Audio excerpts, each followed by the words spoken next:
This is Michael DeSilvis for Thursday, July 19th, 2018. How you doing? Well, everything's quiet here where we're living in Washington, North Carolina. We have clouds starting to build up.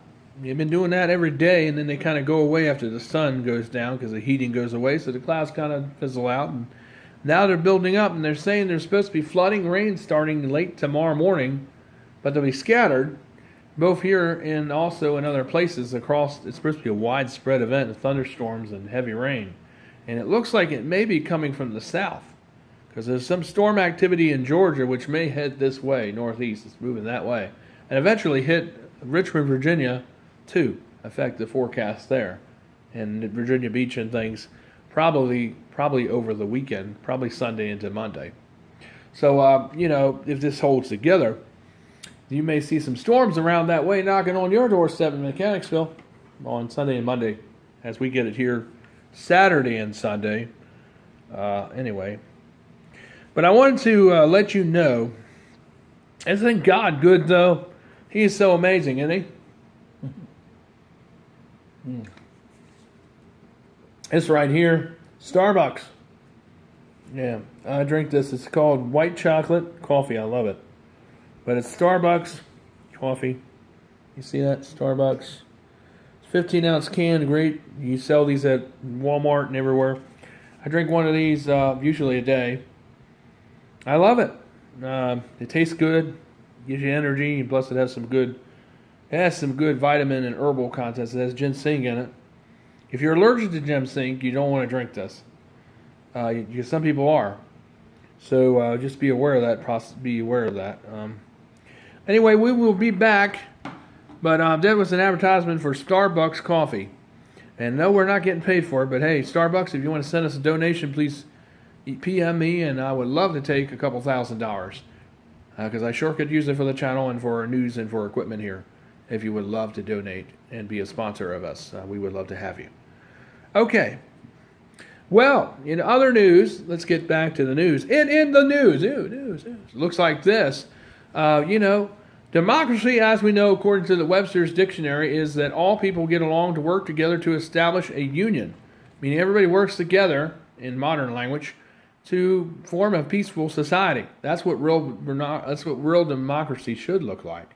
But the way they see it is if you have a voice and you speak against their agenda, the Democrats and Republicans, some want to come after you because they don't want you speaking at all, especially when you go against or expose the lies that they tell and the things that they do that are terribly wrong, that are not for America at all. It's only for themselves. So they rather shut you down because that's the new definition of democracy. If you go against anybody's agenda that has that kind of mindset, they want to come after you, the independent news guy, or the Christian or conservative evangelist or preacher, because they don't want you having a voice. They just want to speak all the lies and all the sin and all the evil things and promote their religion, but they don't want you speaking about your religion or speaking against their religion when they're in error and telling stories and lies.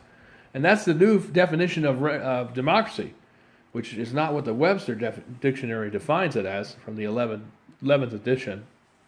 But that's what they defined it as, according to the news today.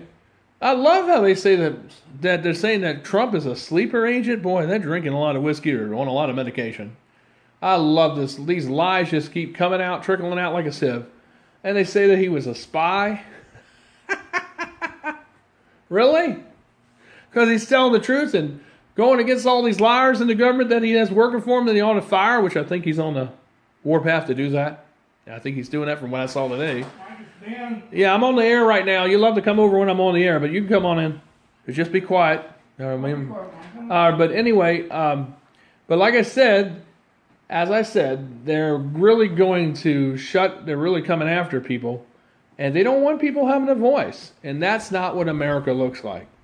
Freedom is supposed to be where people can say what they want to say.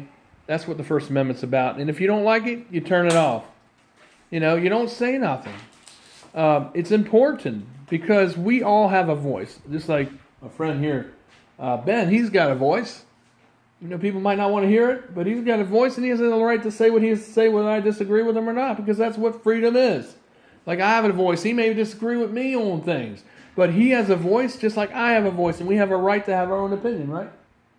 See, and that's what freedom of speech really is supposed to be like. But when you got these nuts out here saying, well, you say something against me like Antifa, I'm going to shut you down or beat you up or come to your home or attack you when you're in the parking lot, like a lot's going on across the country because they're dummies, because they're stupid, because they're acting like they don't have no sense. Like a lot of them, because they should be institutionalized the way they're acting. Just like some of those people in Washington who are in Congress and in, the Democrats and even some of the Republicans, they should be shut down and locked up in a hospital. It's like they always want to say everybody has a mental problem because they have a voice and it's different and it goes against the establishment, so Eric must be mentally ill. That's the big push. Everybody's mentally ill and crazy because they got an appointment because they're crazy, when really they're not crazy. It's just they don't want to hear what you got to say, so automatically you got a mental illness. You need to come